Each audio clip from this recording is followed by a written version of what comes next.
Welcome to Conversations with your friendly neighborhood Black guys. I'm Kiyoshi Taylor. And I'm Keenan Mose. Thank you guys so much for joining us today.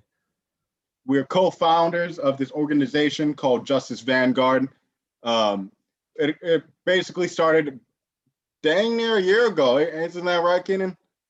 We're almost at a year now. It was like kind of a random mishap of us meeting at different marches and coming together from that. Both of us led marches that got well over a couple thousand people. Really woke this area up. Our area is much like your guys' is actually in Ventura County. Rich, pretty conservative despite voting liberal, right? Sleepy, white town. Don't know a lot about the Black experience. And that's what this discussion is.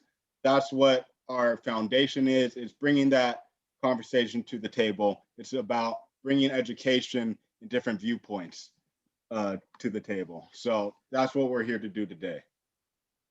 Yeah, there's a few principles that we kind of founded ourselves on. Education being the main one, being able to teach people about these issues. You can't make changes if people don't know what those changes are that you're trying to make or why you're trying to make them. So education, showing the beauty and culture, and being able to educate on that beauty as well. With our school system, we've been working on ethnic studies. It's too often that we don't see positive things about ourselves when we're in school, when we're going through middle school, high school, and continuing on. It's hard to see yourself as beautiful. It's hard to see yourself as powerful when you don't learn good things about you. That's also why a lot of racism exists, because you're not taught about other people being good. You're only taught this one very narrow narrative of how history has gone.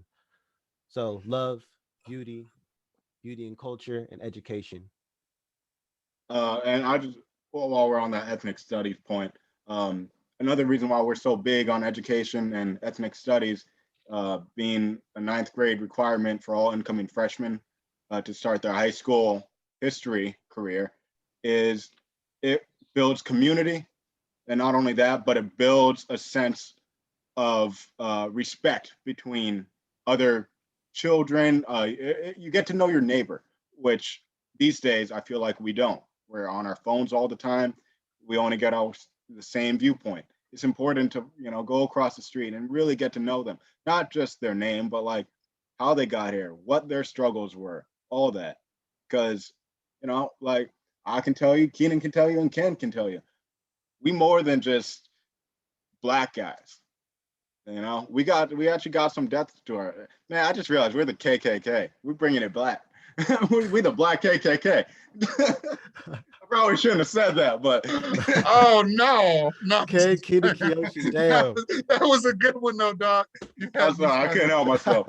No, I got the joke, so it was good. Were you listening to Tommy Lahren? No. That's what she said. She tried to compare Black Lives Matter to the KKK. Oh my God. Unfortunately. Oh, really? Oh God. On national television. That sounds about right. But that's why we're bringing the education, right? That's why we're bringing all this to y'all.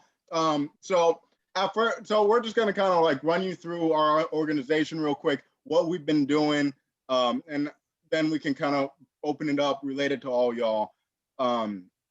So basically, we kind of started with a couple of premises, and the big thing we wanted to focus on in Justice Vanguard was school reform, right?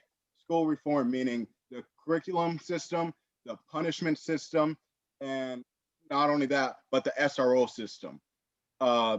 And so in light of George Floyd and getting all the momentum around actually wanting to enact change, our group, we got together with a lot of community members and we really worked on those 3 points. And we've had the most success actually in educating people on what SRO removal means, what will be implemented afterwards, and why this isn't actually a scary thing. So I'll throw it over to Keenan just to go over kind of like the steps we took to get there. Yeah, thank you. So when we came back and I ended up running into Kiyoshi at this march in Mountain View, we started going back and forth and telling stories about different experiences that we had because we knew each other from high school. We weren't really like friends. We were like the two Black guys who's like, oh, damn, so you have braids now? It's like, oh, damn, so you have afro now? And it kind of just, Keenan, I'm older. He always followed me. I'm like his big brother. It's adorable. It's adorable. But that's neither here nor there. Thanks, little bro. You're killing me. So when we were having all these conversations about these different experiences that we had, we knew that it wasn't just us. You could see it on TV. You could see it in national education. It wasn't just us that this was happening to. So that shows you where changes start needing to be made. So we kind of came from there and started doing research in terms of like interviews with other people who are Black and brown to see their experiences and get those to be brought to light. Because every time you go to the city in order to get something done, they're like, okay, well, where's the proof? Show me the stories, show me the statistics. So we come to them, we have a whole bunch of people, and we start bringing stories and sharing experiences that we've had with on-school police, with not learning positive things about who we are. In terms of like, I'm Black and Jewish. I learned about slavery and I learned about the Holocaust. Nothing that's going to teach me the beauty of who I am. Nothing's going to make me feel about, all right, I belong here, and when something's wrong, I should stand up for it. Instead, you're like, all right, this is wrong, and this is how it's going to be.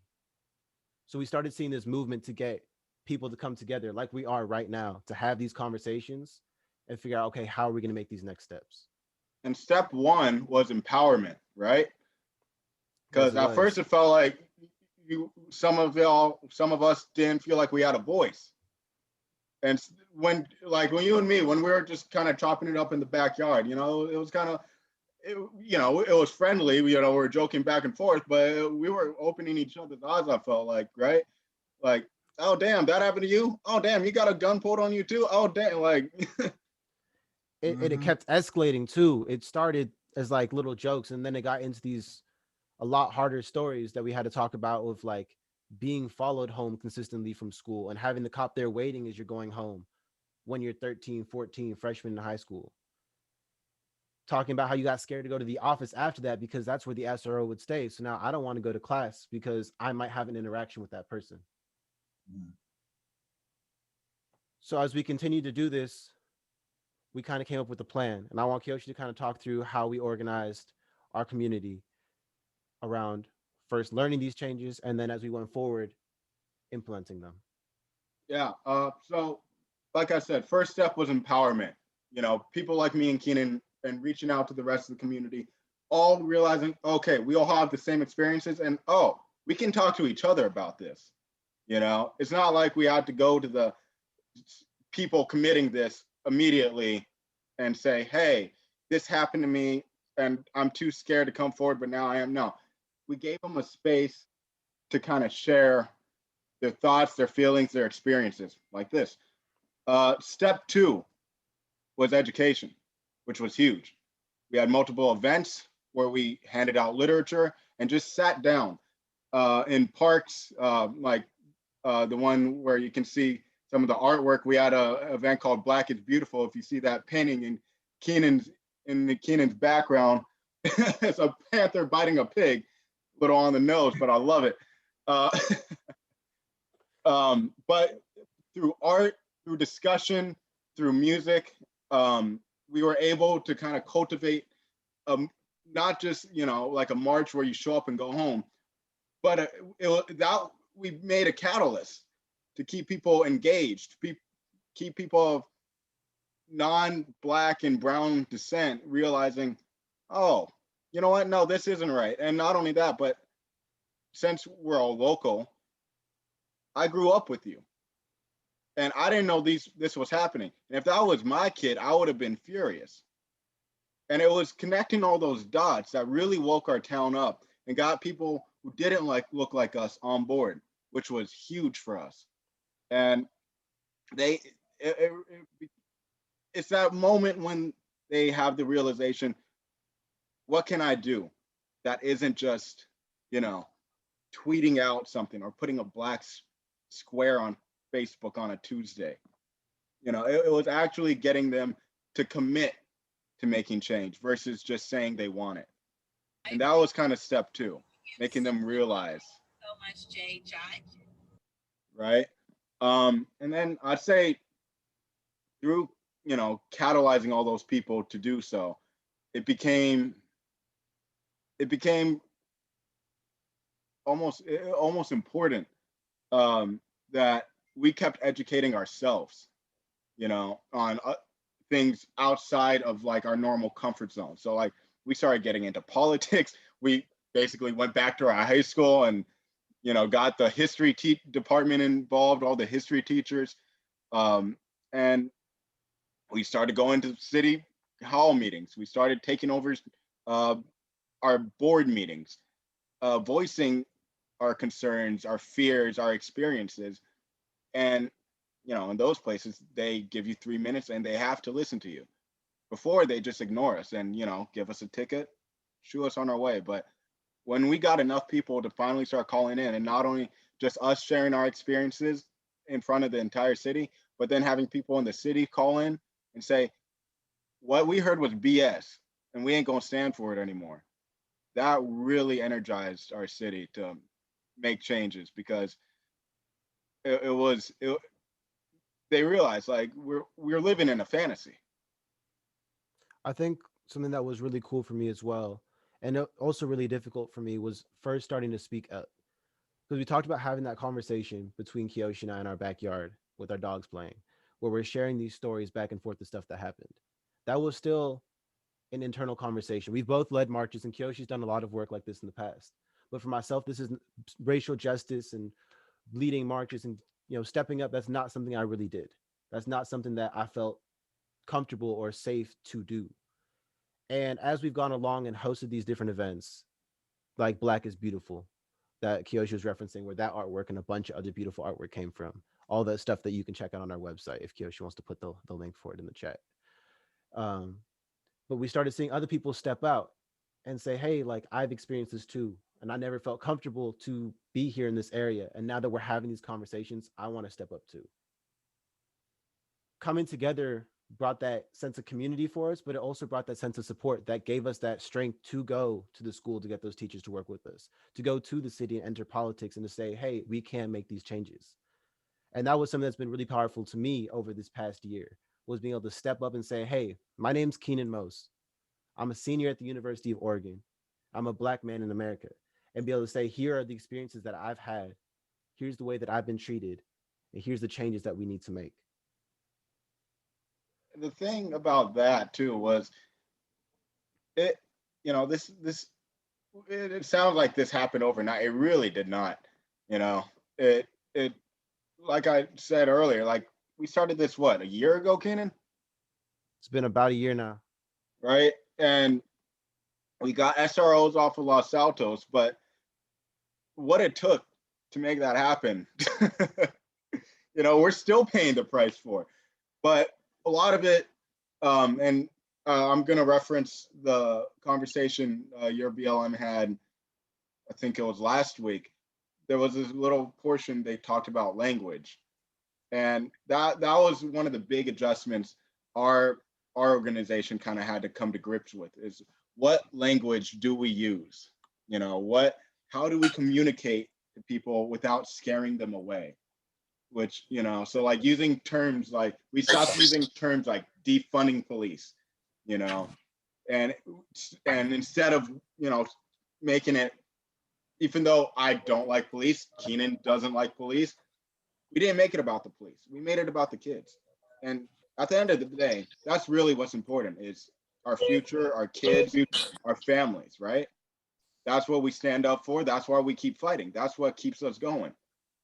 And so when we shifted the conversation to that, of look at the harm this program is doing, the SRO program, look at the harm this is doing, look at the good for all students these programs can do. So that would be counseling, therapists, having people of color, not only on campus, but being the counselors and therapists, so they can be more relatable to all kids, versus what we started with, which was a badge and a gun, and then a bunch of rich white people telling me about my reality.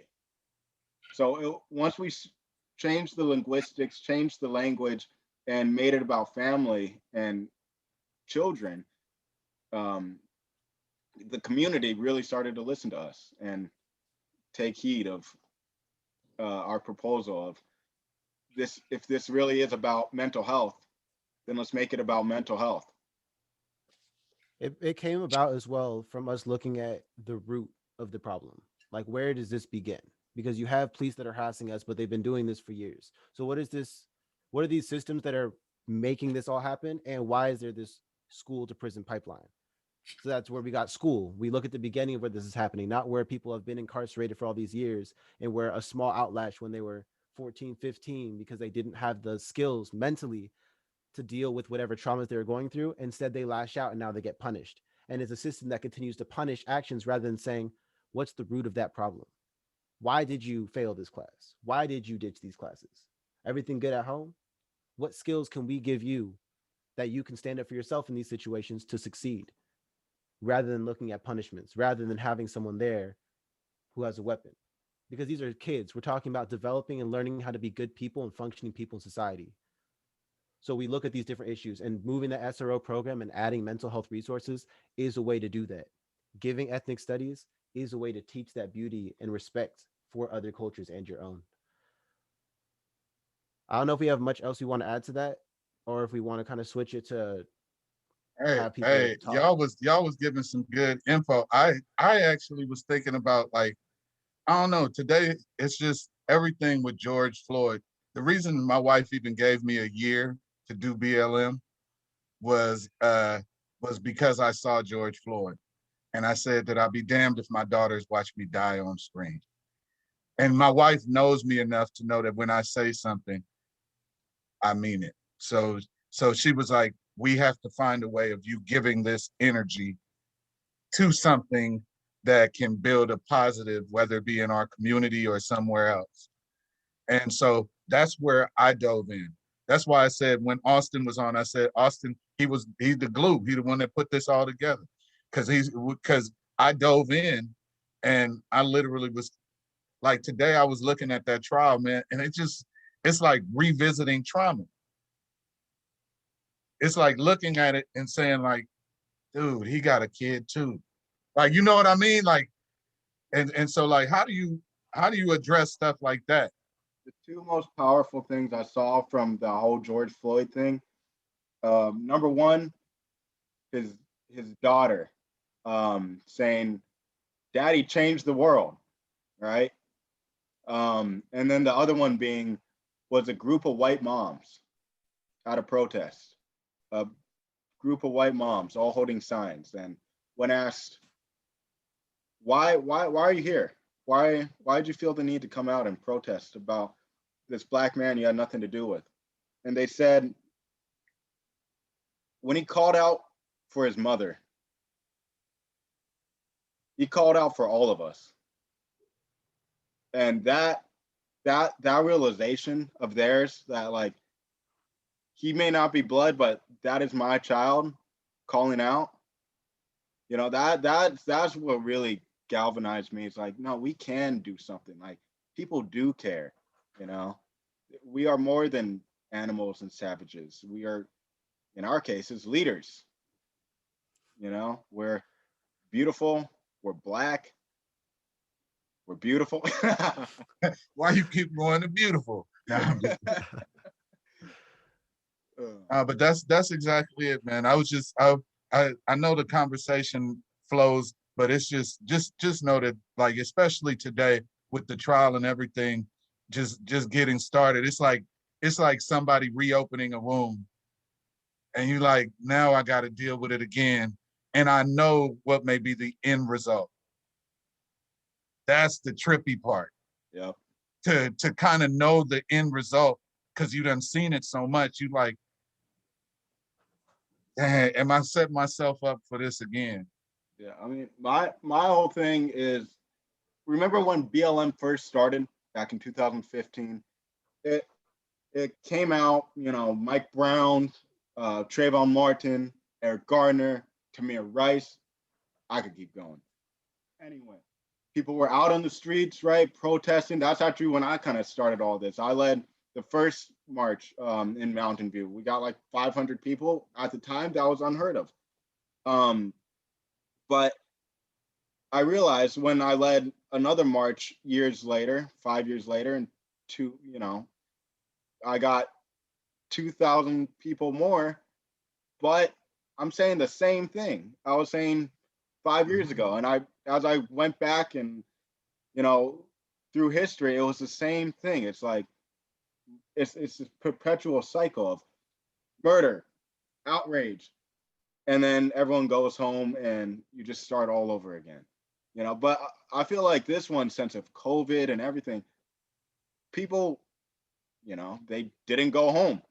We're all at home all the time. Even at home, you were still outraged, and it's kept this momentum.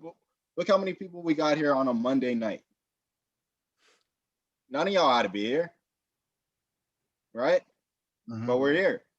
We're We've talking had about smaller these marches. issues. We've had smaller marches than the Zoom call that we've gone on before. We've marched with 6-8 people. And this right here, I just had to interrupt for a second. This right here, this shows that Did you say 6 to 8 people? Yeah. Did you say 6, bruh? Wait a minute. It was I like didn't wanna go to Kyoshi, that one. myself. Yo, Chico, 6 to 8 people? Yeah, and we're still there and we're still yelling because we weren't going to stop bringing that awareness and stop caring, because we can't just walk away from it. The way people would walk away from a march, you can't walk away from being Black. So that's something that follows you no matter what. So for us, it was time to keep going, and it was time to keep marching. The fact that we have this many people here, I'm not mad at that. Right? We found our voice, and damn it, we'll be heard. And that's kind of like the goal of tonight. It's like, yo, we got some powerful voices. Let's galvanize it, and like, let's actually, let's finish this.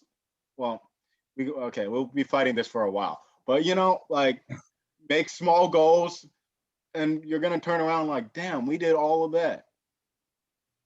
And who's gonna be thanking you? Your kids, your grandchildren, their children.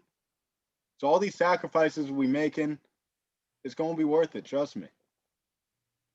That shit. I'm 23, sounding like I'm going on 82 right now. But You always sound old. The other day he stood up, and I'm like, "Are you okay?" Grunted the whole way up. I know they be calling me Grandpa Yosh, but That's what's up. But yo, any of y'all right now who's watching, listening, I invite y'all to turn off your mics, turn on your mics, unmute yourself, and just jump in on this conversation right now. Because I know you guys got something to say. And not only that, but I didn't mention this, but as you can see right here, I graduated from Cal Lu in 2019. It says 2020. I just paid late. But I graduated in 2019. Yep, my boy Ken over here.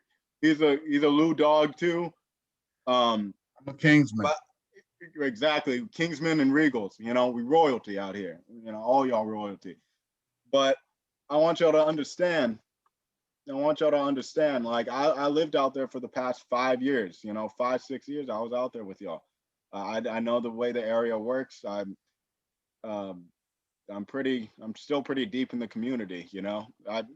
I literally just moved out of my apartment in TL actually a few months ago. So I made a promise to people out there too, that what I'm doing out here ain't just gonna stay out here. I'm gonna give back to that community because I know they need it.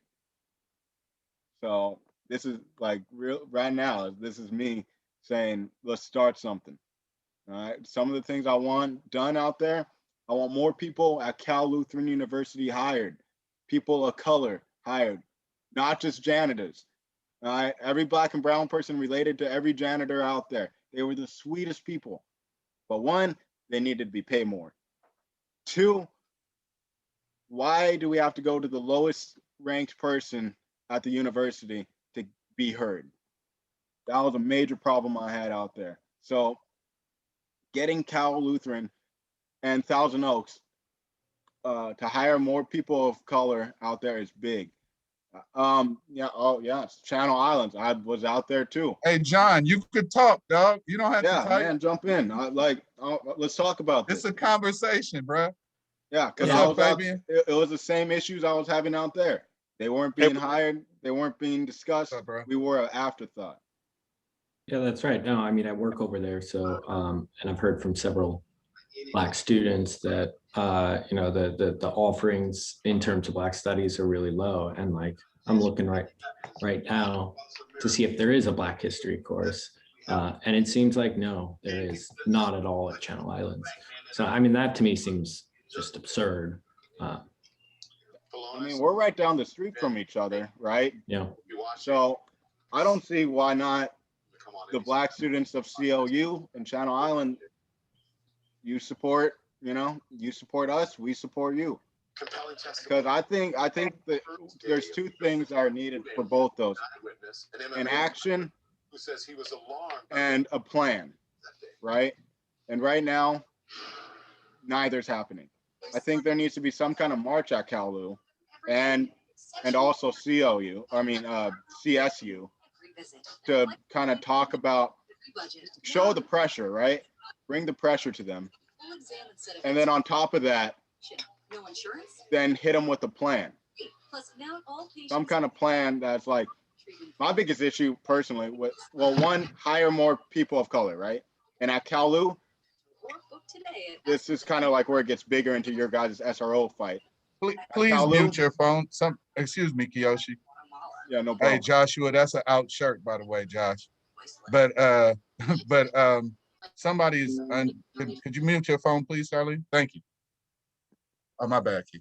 Yeah, so, and then the bigger issue that I have in Thousand Oaks and in Ventura County is the policing there. It's atrocious. And don't make no mistake, the Reagan Library is right next to Cal Lutheran University. Now, the person who really upticked the drug on war separating Black and brown families, their library is right there. You already know what the mindset of these people are.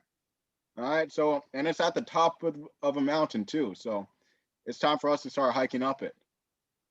Hey. And how do we check? Oh no, Angelo, you got this, bro. All right. Hey, I just wanted to jump in. I just wanted to say, Kiyoshi and Keenan, it was very nice to meet you. And I'm very happy to be invited to learn about Justice Vanguard and some of the great work that you're doing. Obviously, the beginning of this, I think Ken had mentioned, hey, we want to bring honesty and all that good stuff. And so one thing that really stuck out to me, Kiyoshi, and what you were talking about was, and I want to focus on the galvanizing aspect. Yep. And obviously that's the idea, is to shock people into action, right? But the other sort of definition of that word, galvanize, is to add a protective layer to the metal to make it stronger, right? And so for me, one of the things that I thought about was some of the experiences I had as a leader of an employee resource group at a multinational nonprofit group, the Nature Conservancy. It was called LEAD. The leaders for what was it called? To foster the leadership for Black employees at the Nature Conservancy. And one of the things that I had to come up against were folks that were Black folks specifically that were a little jaded or mistrustful or did not think that we were going to do the job. And I can understand where they're coming from. Oftentimes for myself, I find that I don't fit the mold.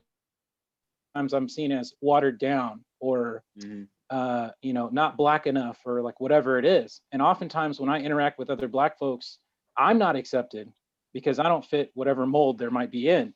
And so for me, my question for you in Justice Vanguard is, how are you going to get the Black folks in your group that are not there, that don't necessarily, that are kind of, how do we get ourselves together, right? And how do we support each other first and make ourselves feel welcome? Because for me, I've grown up my whole life pushing up against those stereotypes. And I find that folks in the Black community don't accept me. Maybe I'm not dark enough or whatever it is.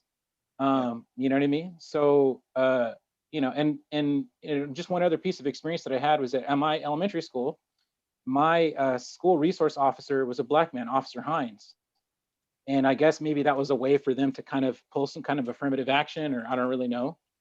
But that's really the main thing is, and then one thing that Keenan said that I really want to focus on is you talked about the criminal justice system not treating the root cause, right, of these issues, of these things. My main issue with that I want to add to is that it's really differential treatment, right? When Black folks fuck up or we get in trouble, we get the book thrown at us. But when white folks, about college campuses as an example, college police are incredibly, and Van Jones talks at length about this, they're incredibly lenient when it comes to college kids that are over here popping pills to study late at night or do drugs. But then the ghetto communities, in this case, like Seasucky, Oxnard, which is right next door, Oxnard PD is shoving nightsticks up of brown people's asses 24/7, right? For the same shit.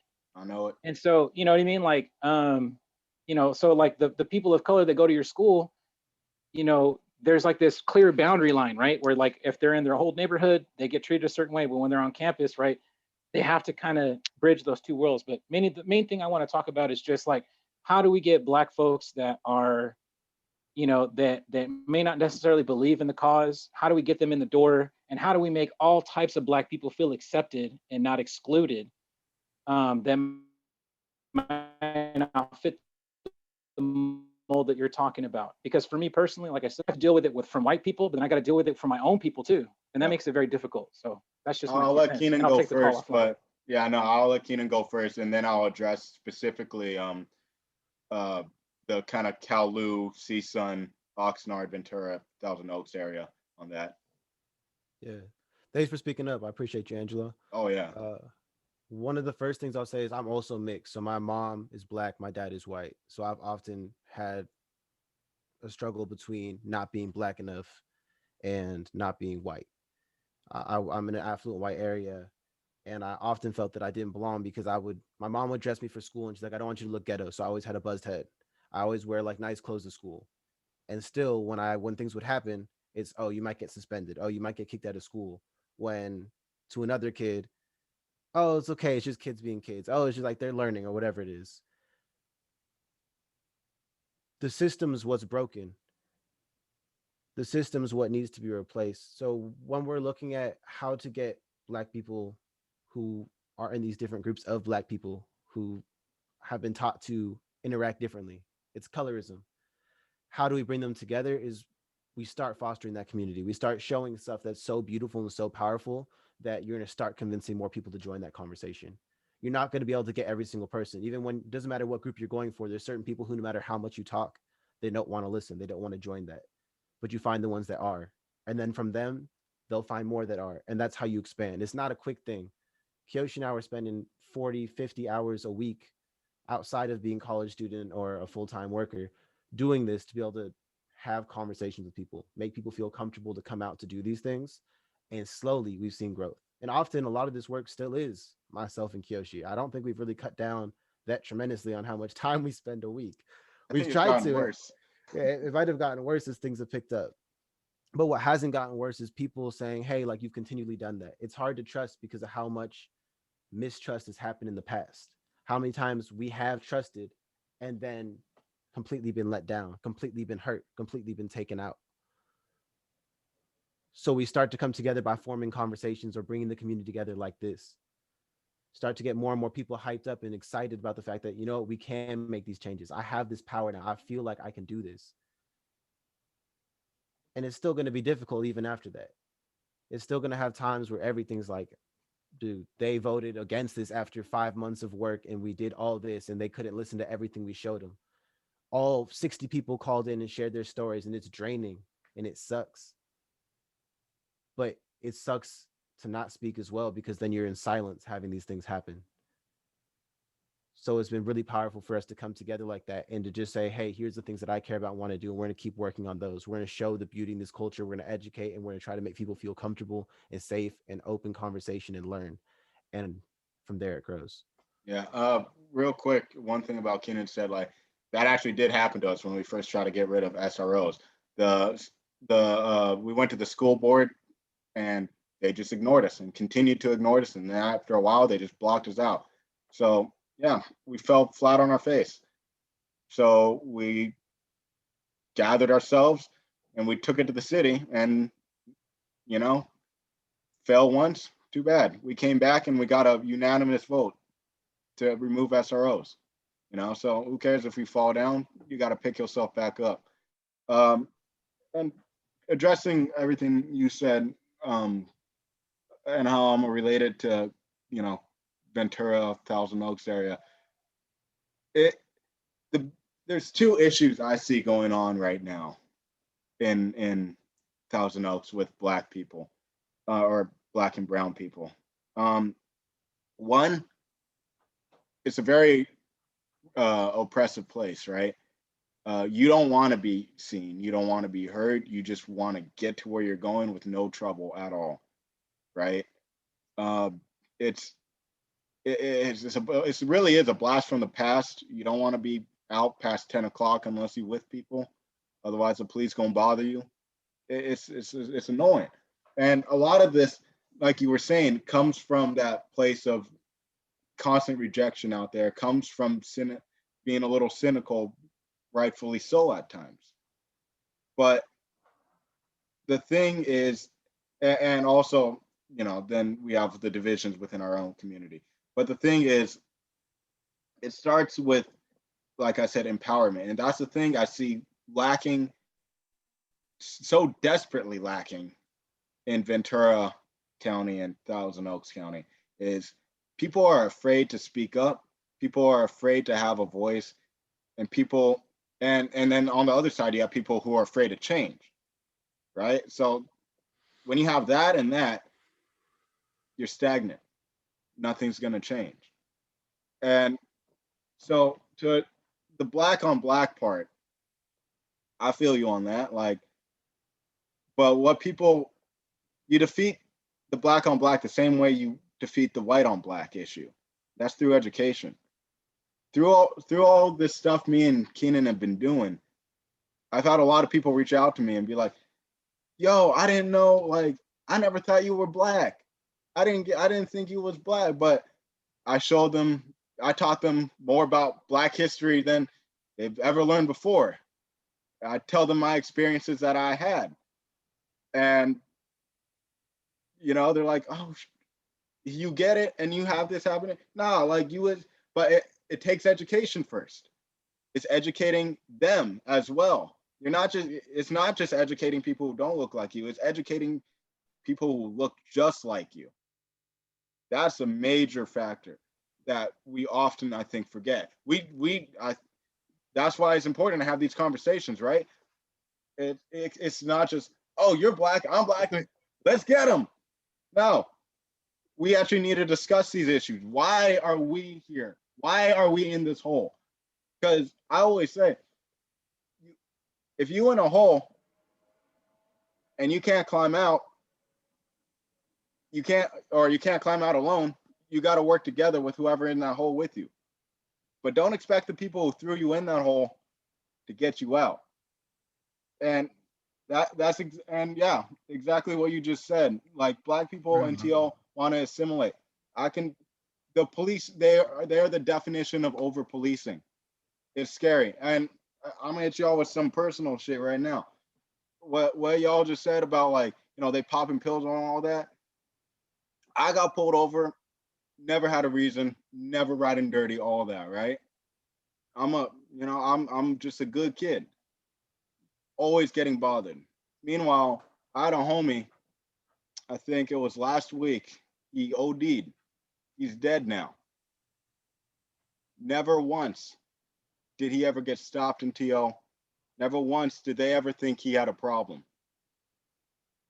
So it's not just, you know, looking out for each other, it's looking out for other people as well. And that's the tough part. Because if I got caught with everything he had, shit, it's a wrap for me. But other people I know out there, they be pulled. I know the people who be running Thousand Oaks. They were slinging some heavy stuff, and they get pulled over. Some of it will be found. None. They got me on one little thing, and they damn near sent me to jail once. See, that's what I'm talking about. Out here, how do we begin? Like, we're conversing now. So good. We're putting things out there and we're conversing about stuff, and we're different people from different orgs that are trying to come together with some form of a solution for the betterment. But how, like, when Angelo said black people, it's hard for him to be received from like black people. Shoot, I'm one of the black people probably, because I do not allow everybody in. I'm not a like, just the way I am. So as we're different personalities, different people. It takes a long time for someone to get close to me, but when you close, you there for life. So I do it differently. So I think that how one of the things we have to start to converse about and get to understand is that everybody is different. As black people, we have to understand that how, guess what? I can't be expecting Fundi to be a Ken. I should be, because guess what? Fundi done educated Ken on most stuff than Ken knew before he got here. So there are things that we have to start to see that there are differences. But guess what?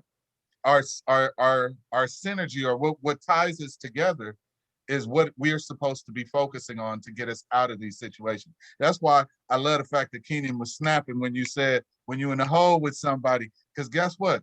We in this hole, and some people choosing to pay attention to the color of your skin. But guess what? There's some white people in this hole with us. Exactly. And that's something I think we need to start thinking about. That ain't just us, it's us. And when we get that, that's when things will start to change. Because right now, we got a lot of work to do. Oh yeah. And the community has to change, because our communities are dying, man. The kids are dying. We're going to college and we're seeking to leave all our blackness behind. I'm thinking two things right now. Especially with that last comment. One, it starts with us. It sucks, that we're stuck in some of these cycles, and we don't always make the best decisions. But look, we ain't getting help, and I ain't just black people. That's everybody. We ain't getting help. All right. So it's up to us to have that mental fortitude to not make these dumb decisions that separates our family. It's gonna happen, but we got to be strong and make it happen less. Like, we can't be making these dumb decisions that takes a kid's dad away for 12 years and they grow up hating their dad. All right. We can't be making these dumb decisions where this little accident turns into our lives being taken away, because we got to be on ourselves more. We really do. We got to take it upon ourselves in the black community to step up and be more serious. It's simple as that. But also, one more thing, it's just, because of how heavily in love that area, both our areas are with the police, when we attack this in your area, it ain't about the police. It can't be about the police. And that's something. It's about police reform and all that, and making a better police department and all that. But it's not about the police. You cannot make it about the police. It's about family. It's about kids. It's about safety. It's about mental health. That's how you guys need to attack it out there. Because I know that area. Going after the police ain't gonna fly. It ain't gonna fly. The reason why we kind of were able to do that out here is because we're a very liberal area out here. Even though we have a lot of conservatives, the area around Silicon Valley, that stuff flies more out here than down there. That ain't gonna fly out there. So go after families, go after their values, go after ethics, philosophy. Straight up, it's philosophy. I see the question from Nicolette. I'll get to that in a second. The other part I want to say is always be willing to learn. Like, there's nothing wrong with not knowing something. Like, we all don't know a lot of things. Like, you don't know what you don't know, but there's nothing wrong with that. But you have to be willing to learn that. You have to want to go out there and seek that knowledge and that information. So when it comes to, you had said, Ken, about going to college and leaving behind that blackness, that is something that happens so often. And part of that's because they don't have classes for us to take to learn about ourselves. But part of that has to come from, hey, they don't have these classes for us to take. Where are these books? Where is this information that I can go to? How can I learn for myself on this and educate myself to be able to get out of these situations? And then educate your school. Facts. I think that the question for Nicolette, how do we activate and keep people activated to do this work?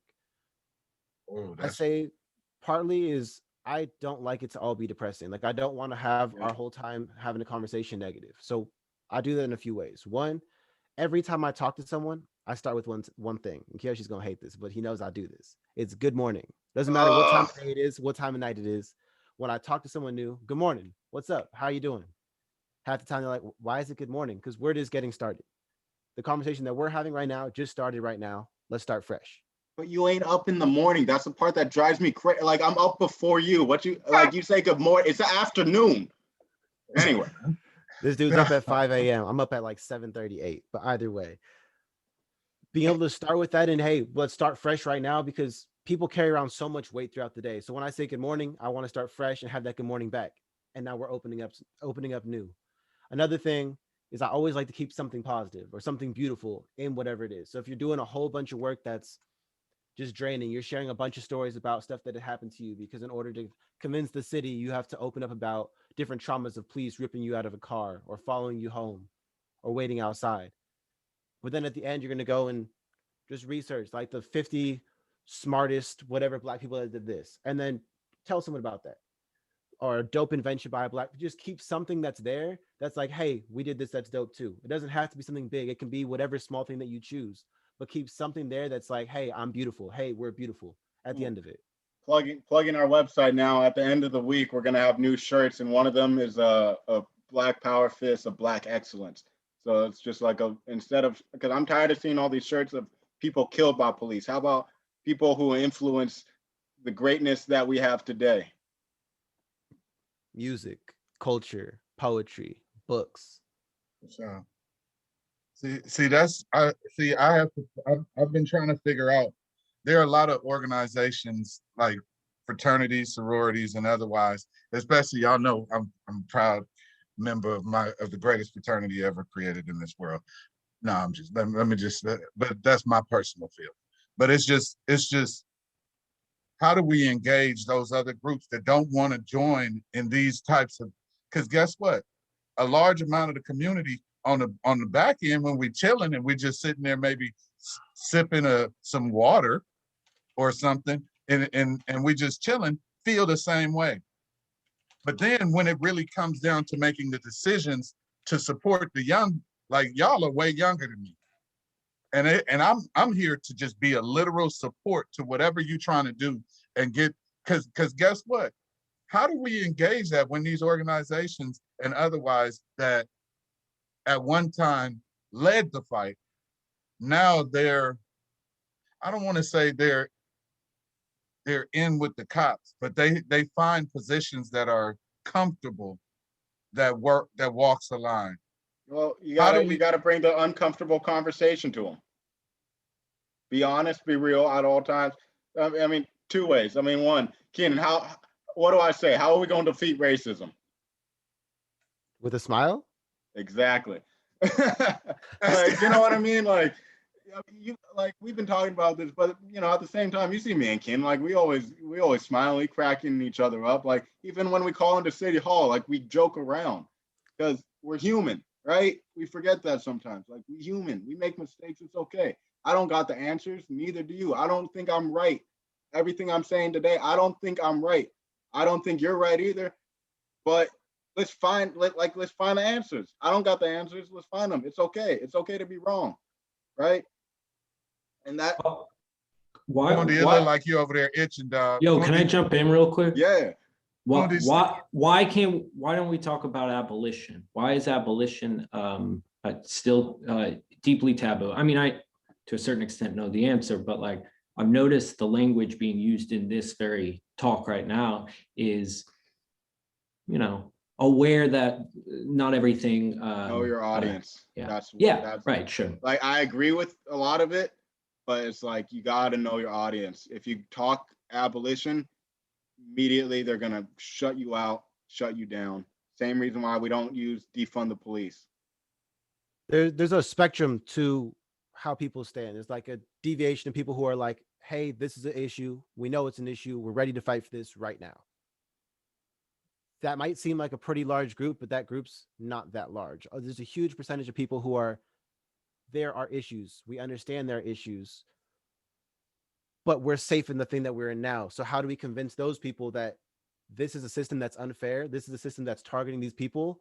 And even though it doesn't affect you specifically, here's the changes we have to make. So we broke it into steps. So instead of saying immediately defund or abolition, it's okay, let's get the police off of this place. Let's get the police to no longer be used when it's a call about mental health. Let's get the police to not be used. And the more and more you go on that path and fight with them there, you're showing, okay, these are things solidarity. Yeah, exactly. And Manuel, addressing what you put in the chat, that's actually something that's been very important to Kiyoshi and I as well. I mean, white supremacy, obviously that goes pretty hand in hand with like BLM, like us having to do this is a big part of that is fighting white supremacy.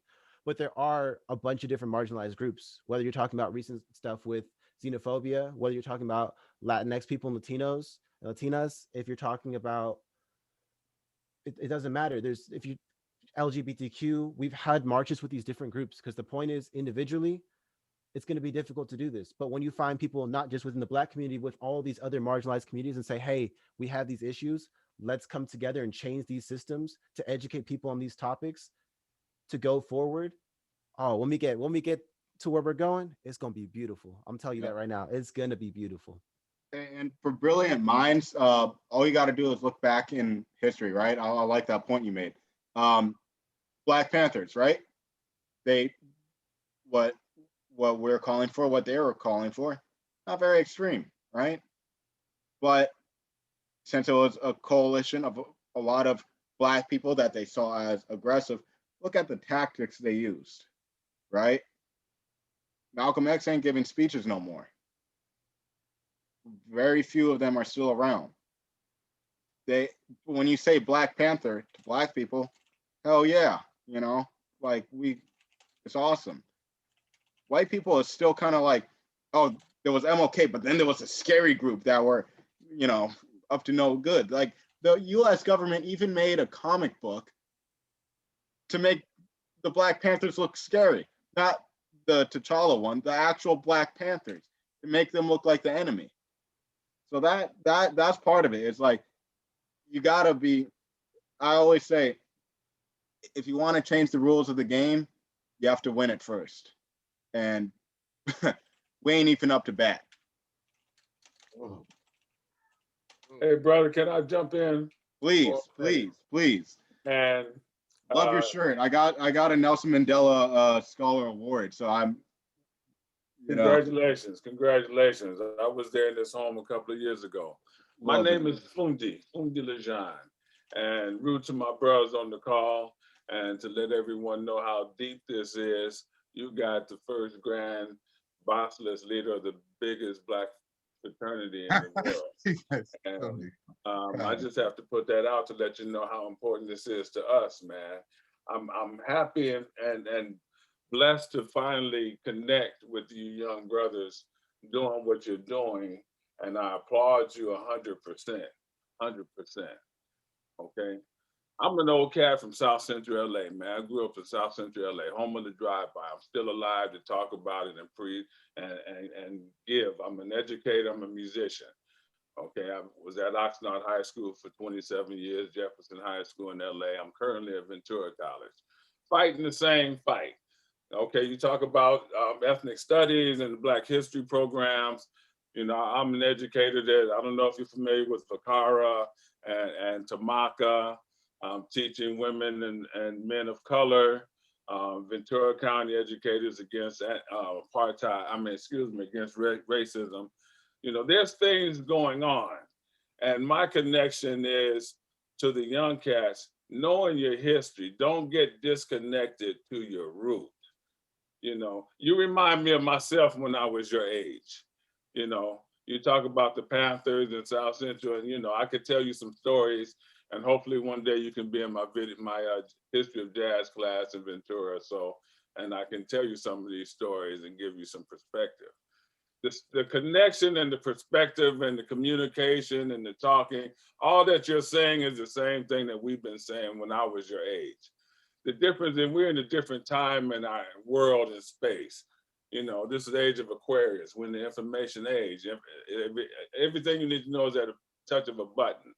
You know, this is the first time in history that we've had such a Congress that's so diverse in ever.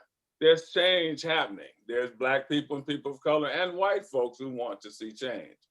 Just like you see the fight against us having the right to vote. That's still a reality in this country.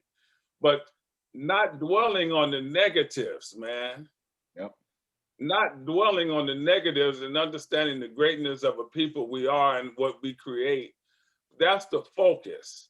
You know, the struggle continues. This struggle has been going on. We're at a 500-year period. And hopefully, as the world is turning and changes, this pendulum has got to a point where we're starting to come back the other way to address racism. That uncomfortable conversation is now being had, and that hasn't been had in forever in open spaces. So that makes the pendulum start to come back the other way. It took a long time for us to get to where we are, but we're still here making that difference in the change. You know, I don't know if anybody know who I am, but I'll just share this with you, and I don't know if you know this happened. But as the advisor of the BSU at Ventura College, in our first week of giving Black History once a week presentations, we were on the Zoom call, just acknowledging who we were as instructors, as the vice president of the BSU. And after I spoke and the next sister was speaking, our Zoom call was bombed. You're seeing red letters, N, I, G. I said, man, we're being bombed. There was animal sex, pigs having sex. There was Nazi commentary pumped in. You know, I don't know if you know that happened. And just like I asked Ken, you know, did BLM know about this? Is BLM connected to the BSU at what different schools? Are we connected? Do we know? Are you floating out there by yourself? Because we can't be an island, man. You know, we have to disseminate and connect and love and share and disagree to agree. And there's people that's been the work that you're doing. There's people like myself and those other older than me that I respect and look up to that are still doing the work. The struggle continues. But if we're not connected, man, you know, you're spinning your wheels. Going a step, you know, you understand what I'm saying. Oh no, So, I totally. You know, I have so much to share and give, and this is what I was taught to do. My brother Ricky Lewis, we grew up in the same hood, and I still like to sit down and share with you, brother. Life from the past, man, Fremont Pathfinder, you know. But this work continues. You know, we're just at a place where, as I say, look at the diversity of what's in Congress. And as a result of that diversity, look at the fight that's going on to maintain a democracy that some don't want to see.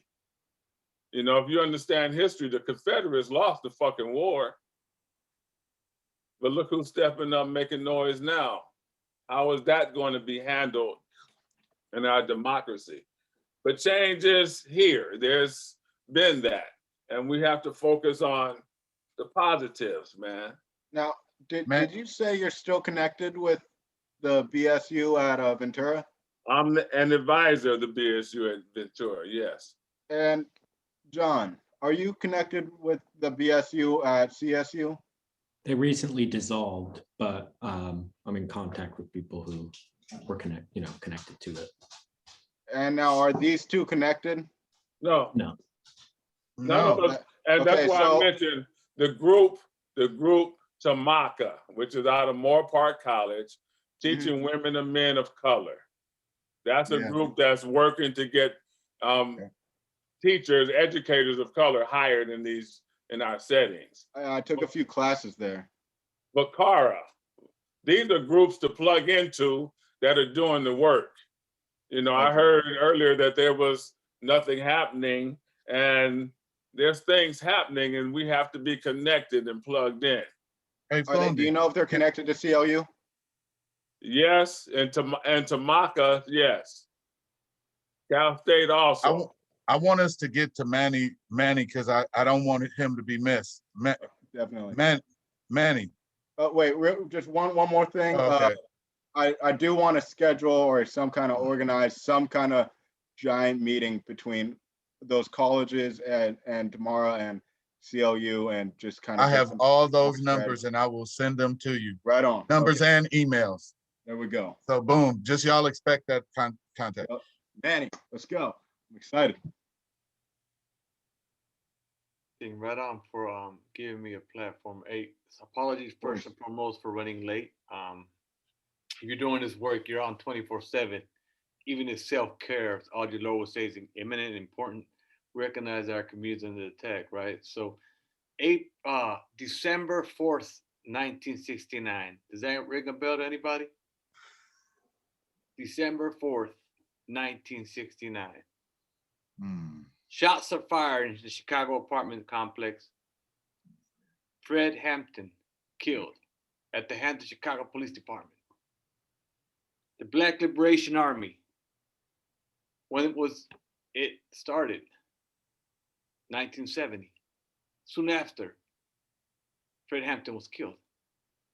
Why was the BLA, as some of us know it, started?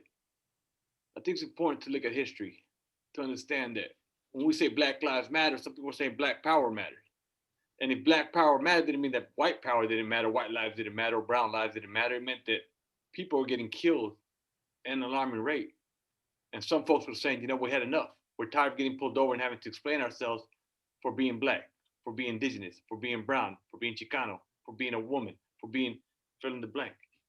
And so it required folks to stand up and fight back. But that meant that J. Edgar Hoover, the director of the FBI, had a plan. He wanted to make sure, what was it, the greatest threat to international security of the country was what? The Black Panther Party for Self-Defense. So he demanded that we neutralize those that he deemed a threat.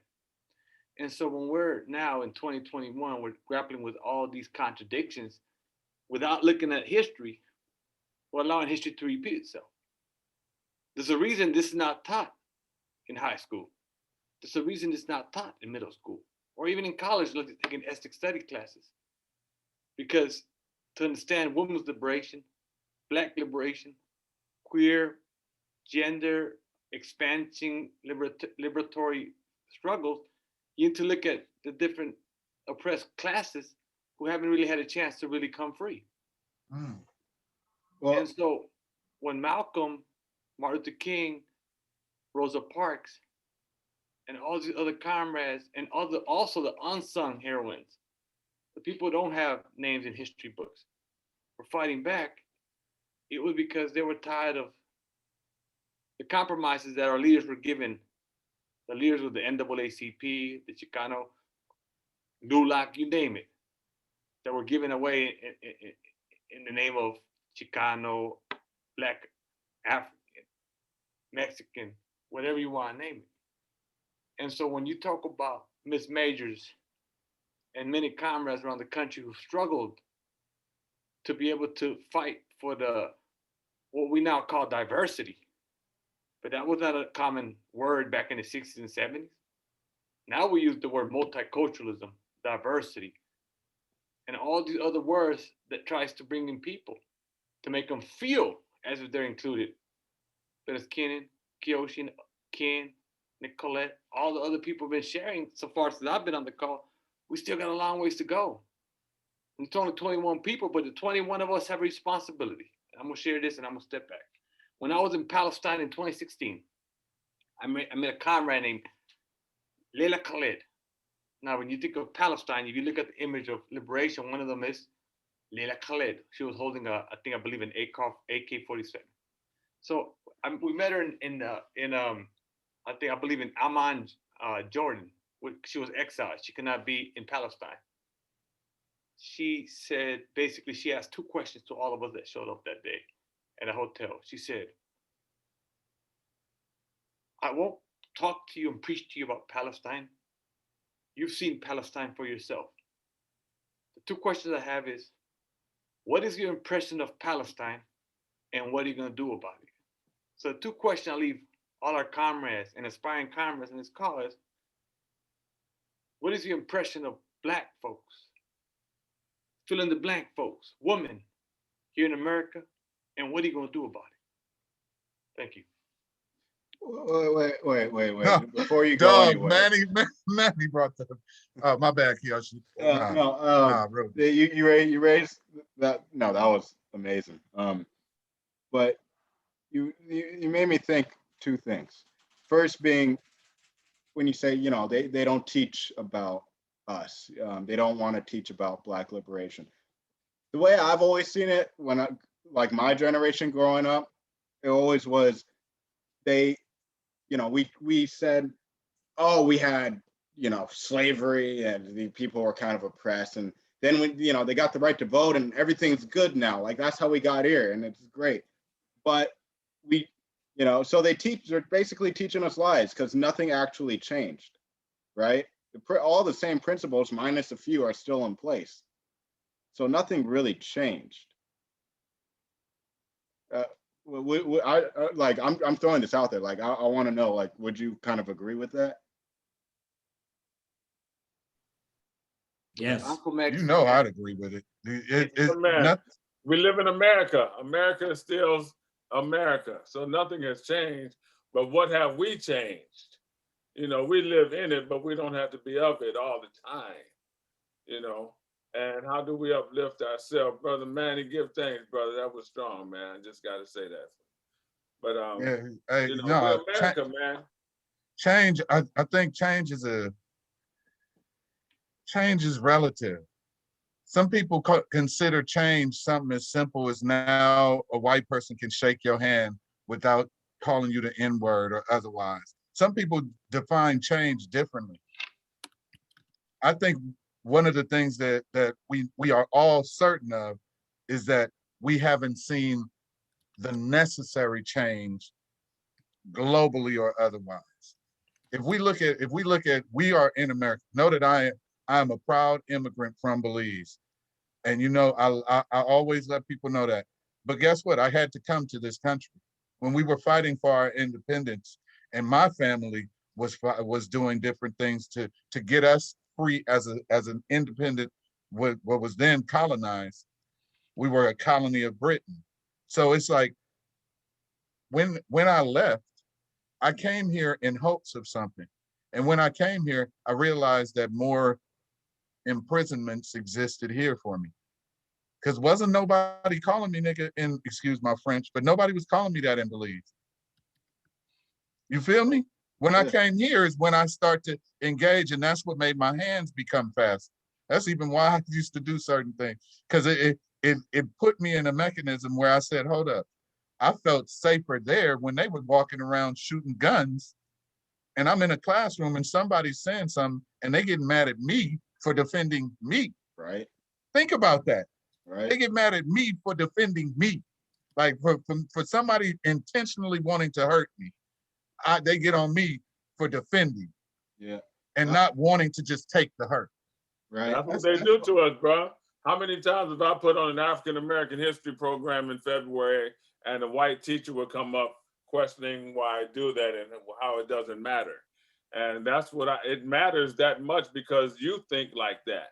That's why it matters so much to me to maintain it happening. Because if I don't do it, who's doing it?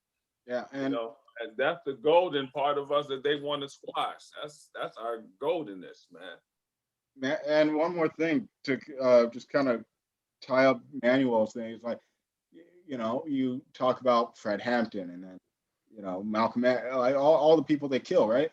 And then how it create that pattern still, like that's how I'm doing all this, right? Tamir Rice got killed. It's always a killing, and then we organize and then take action, you know. But that's one thing I see a little bit different.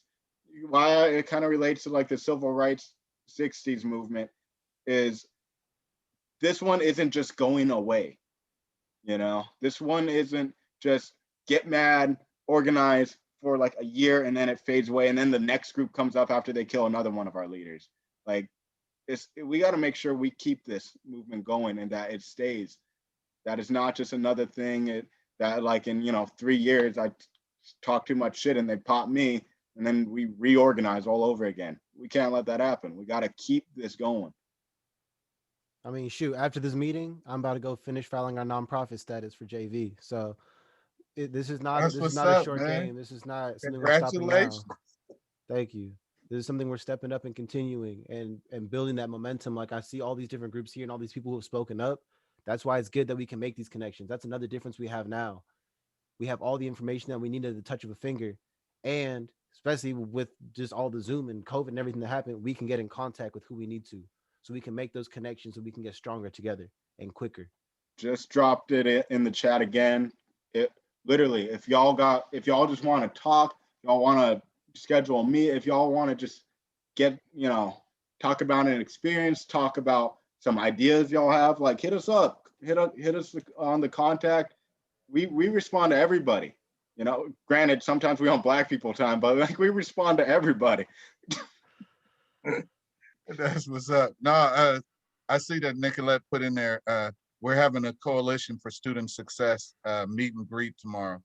So there is a group, a coalition of different organizations and people that are having a meet and greet tomorrow. And she put the link in the chat if anybody wants to participate. And everybody also will be getting that in an email as well tomorrow. But Awesome. but just know that man, this is some good stuff. Like, I know that people have things to do and otherwise that they may have to get to, but do know I just want to thank both Kiyoshi and Keenan. Thank y'all, man. Thank you, because the only way you could start something is to start it. And y'all started a conversation here. Yeah, just like Keenan. Now I ain't gonna go around saying no good morning like Keenan. Thank you. Keenan, if you expected me to be saying good morning at nighttime, dog, I don't know about that. I love that though, brother. I love that because it gets people attention. I used to do that all the time as a teacher in my classroom. Say, good evening, it's morning time. Well, boy, wake them up. They be somewhere else. No, that's what's up. I love it, but don't encourage him. But this is exactly it, y'all. So this is what we're trying to do. We're trying to get together and converse. Depending on Kiyoshi and Keenan's availability, you'll be seeing them have different conversations again, and they probably will be going to different groups that are in our county, just to let you know that of what's to come. But this is only the beginning of these dialogues. We have so many other subjects that we have to address. Exactly. SROs is one thing that we're attacking right now, but there's some other things that we must address in the community, and we must be honest with each other in order to get to a place of resolution and empowerment. Yeah, I just want to say, we are the people, y'all. Never forget right. that. When I say all power to the people, we are the people. That's every one of us. That's why I love Manny's hat. No one is illegal. So when we begin to think like that, we'll move like that, and we will do things, and we won't be saying, well, I'm a part of this org, I can't do this, or I'm a part of that, I can't do that.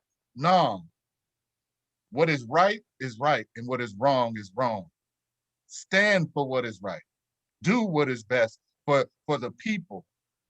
Because guess what? You don't know when your position or your family member's position can change. And I know Keenan and Kiyoshi, y'all can ride this out however you want to close it. Everybody, I just wanted to say a thank you for everybody coming on. There's several things we didn't get in depth about, but I wanted to just say thank you to everyone. I didn't want to force, although I have the utmost respect for this man, I didn't want to force Ricky to speak. So I just wanted to say thank you to everybody, and I didn't want to force him to speak. But yeah, I just wanted to say something about, that was beautiful, man. I just wanted to say something about JV. Like one of the things we're trying to do, like we're trying to grow, we're trying to expand. We've been eyeing SoCal for a minute, so we coming out there, you know. But one thing about our organization that's different from other organizations, we don't do bullshit. We don't do that petty, oh, we're part, like, nah, fuck a whole organization. You're part of a movement when you work with us, okay? This is about the movement. Drop the title, okay? This is about, this is bigger than your squad. This is bigger than you, okay? This is about your family, each other's families, all right? Because when you're with us, you is family. Never forget that, all right? Sure. I think I look forward to working with all y'all again in the future. I look forward to making actual changes out there. John, I'm gonna shoot him all your info too. Please do. You know, Bundy too. I'll shoot him your info because they just several things. I doubt this will be the only conversation we have with y'all. We really, truly appreciate y'all taking time out your Monday evenings to be with us, talk with us, share with us. I can't wait to do it again either. I'm really excited. Y'all taught me, and I hope we taught you. Yeah, Hey, stay man. connected as well. Stay involved. Check out the website for other conversations as well. This is Instagram too. Hold on. You saying bye? Brenda, Okay, you a ride or die, Brenda. You a We ride or appreciate die, you. Brenda. You go, girl. Yeah, not only that, but look at everyone who's in here. Like, it's not just blacks, it's not just white. We got everybody in here.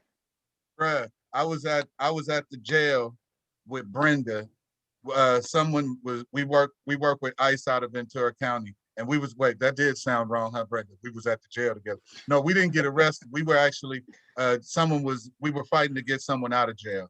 And they came out, and Brenda and I were the ones out front that got to see him first. Just know that that's why I say ride or die. Your comrades are the people that are there in the fight with you. Every time I got into something, I knew who was with me. I knew who was with me because I looked beside me and I knew who was standing with me. We are powerful people, and we have to get past these issues that separate us and give us, I hate fake humility. Yes. I hate fake humility. We must be humble enough that, like, I remember my mom when she was trying to teach me so much stuff about God, she told me, remember, Jesus came down to your level. Well, it ain't even got to be that deep. You know, our titles and everything else, that is not here nor there. But you know what? We are in this together, y'all.